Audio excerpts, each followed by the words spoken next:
ketika ada pelukis yang berani melukis sosok sang penguasa Laut Selatan ini dengan menggunakan kebaya putih dan kain selendang berwarna kuning, maka pelukis tersebut dipastikan akan meninggal dunia.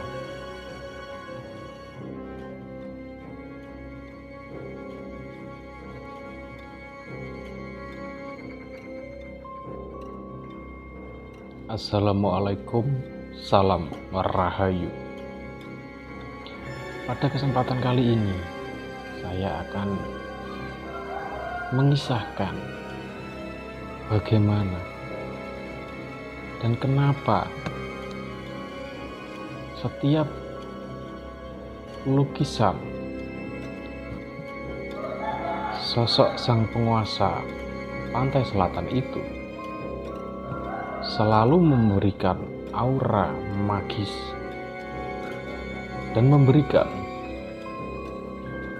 energi-energi mistis tersendiri bagi yang mengetahui atau yang mempunyai mata batin. Nah, bagaimana pula setiap lukisan yang tercipta, sosok penguasa Laut Selatan ini selalu menggunakan kebaya berwarna hijau bertahtakan emas dan bukan menggunakan kebaya yang berwarna lain. Nah, saya perkenalkan dulu sosok pelukis fenomenal yang memiliki karismatik yang luar biasa, yang pertama kali berani menorehkan kanvasnya melukis sosok sang penguasa Laut Selatan. Beliau adalah almarhum Basuki Abdullah dan pelukis dari Bandung, Basuki Bawono. Dalam perjalanan mereka membuat lukisan Nyi Roro Kidul tidaklah mudah, dan berbagai sumber yang menceritakan ketika akan memulai membuat lukisan tersebut ada hal-hal aneh yang beliau alami dari sebuah mimpi, kejadian ketika melukis, hingga lukisan tersebut tak kunjung jadi. Dan ketika lukisan tersebut sudah jadi, ada hal-hal misterius yang terjadi di balik rampungnya lukisan tersebut. 3 model yang beliau pakai untuk wajah Nyi Roro Kidul mengalami sakit dan kematian yang misterius. Bahkan berita tersebut bukanlah isapan jempol belaka. Nah, di sini bukan hanya nilai estetika saja yang disuguhkan oleh pelukis fenomenal tersebut, bahkan nilai-nilai mistisnya juga terkandung di dalam lukisannya. Bahkan alat lukis serta beliau sebelum melakukan melukis, yang dilakukannya adalah meminta izin dulu ke wilayah pantai selatan. Kejadian-kejadian aneh pun tak luput dialami oleh beliau.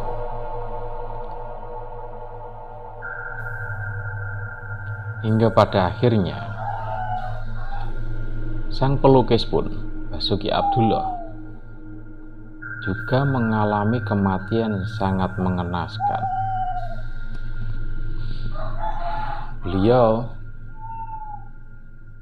meninggal karena perampokan yang juga melibatkan tukang kebunnya sendiri. Hingga rumah tersebut sekarang dijadikan museum, yang dimana lukisan magis penguasa ratu pantai selatan tersebut juga berada di dalam museum tersebut, dengan berbagai benda-benda yang konon katanya keluar dari lukisan tersebut. Benda tersebut benda-benda kecil seperti keris, tusuk konde, dan paku emas yang masih tersimpan di Museum Basuki Abdullah. Nah, di sini juga ada seorang kolektor lukisan sosok Nyi Roro Kidul, yang beliau mempunyai keinginan di tahun 2021 ini memiliki 50 lukisan Nyi Roro Kidul. Di sini diceritakan lukisan tersebut tidaklah mudah, bukan seperti gambar-gambar yang dijual bebas di pasaran. Kenapa? Yang membedakan nilai estetika dari lukisan adalah torehan langsung dari pelukisnya dan rasa yang ditimbulkan oleh pelukisnya. Ketika beliau menorehkan kuas cat ke kanvas, disitulah ada nilai rasa, nilai mistis yang akan membentuk suatu lukisan yang mempunyai nilai magis yang sangat fenomenal. Nah, di sini bagaimana dan kenapa setiap lukisan penguasa Ratu Kidul selalu mempunyai nyawa, selalu mempunyai energi-energi magis yang terpancar, dan selalu menggunakan kebaya berwarna hijau. Di sini ada sisi lain yang beliau juga sangat mengagumi sosok Ratu Pantai Selatan ini. Dia menargetkan di tahun 2021 ini ingin mempunyai lebih dari 50 lukisan Nyi Roro Kidul yang langsung dilakukan oleh pelukisnya, dan lokasi melukisnya pun harus berada di Parangkusumo atau harus berada di lokasi Laut Selatan. Kolektor tersebut sebelum meminta pelukisnya untuk melukis sosok Nyi Roro Kidul, beliau membawa alat-alat lukis itu langsung ke Parangkusumo untuk meminta izin dan memberikan gambaran bagaimana lukisan tersebut nanti akan dilukis. Nah, di sini alasan kenapa pelukis tersebut banyak yang menolak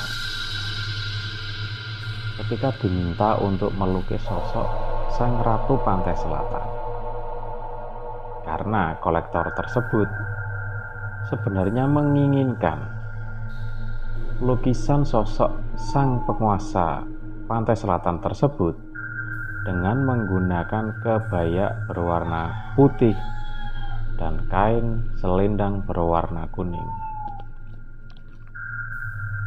Kisah mistis tersebut memang tidak bisa dipungkiri,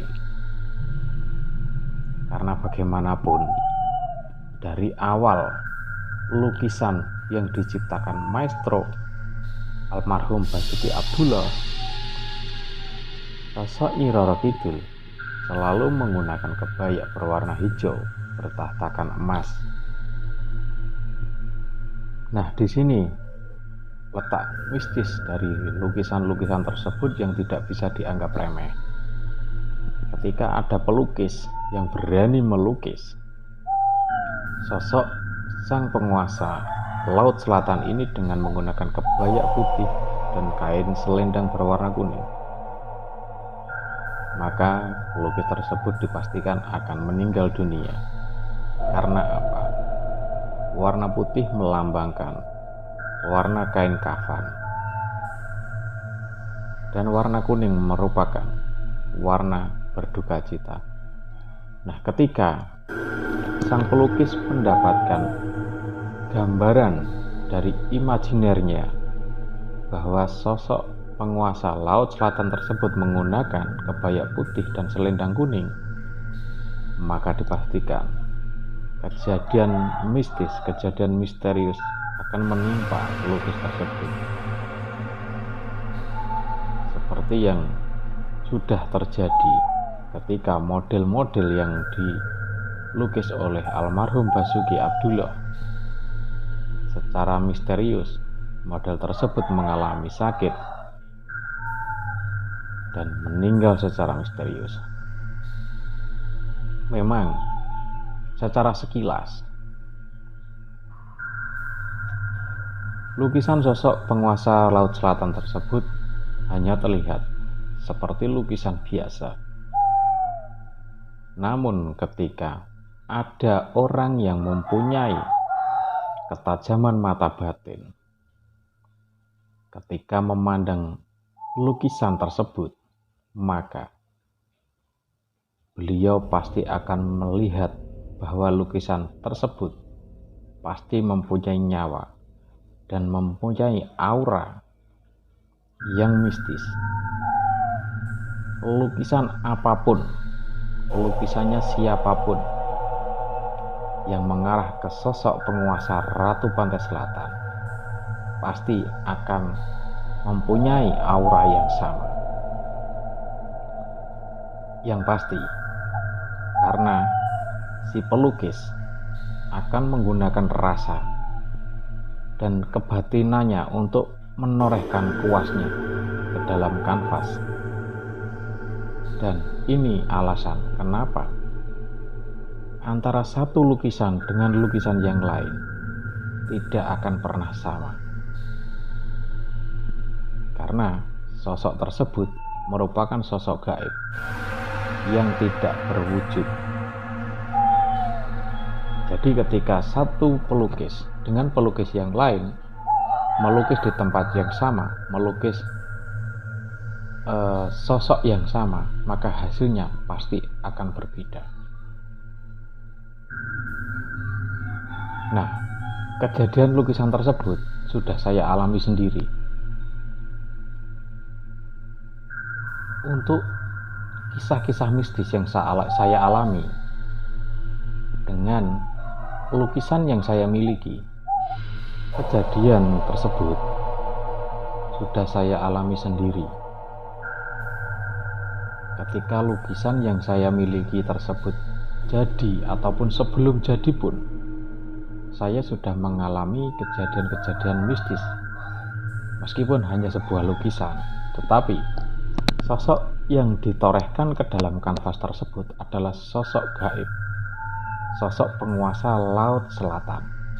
Nah, untuk kisahnya saya akan menyampaikan di video selanjutnya. Terima kasih sudah mengikuti Pena Hitam Termis.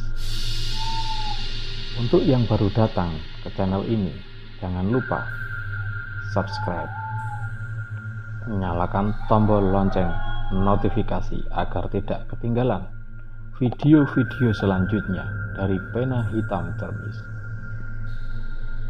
Terima kasih. Assalamualaikum. Salam Rahayu.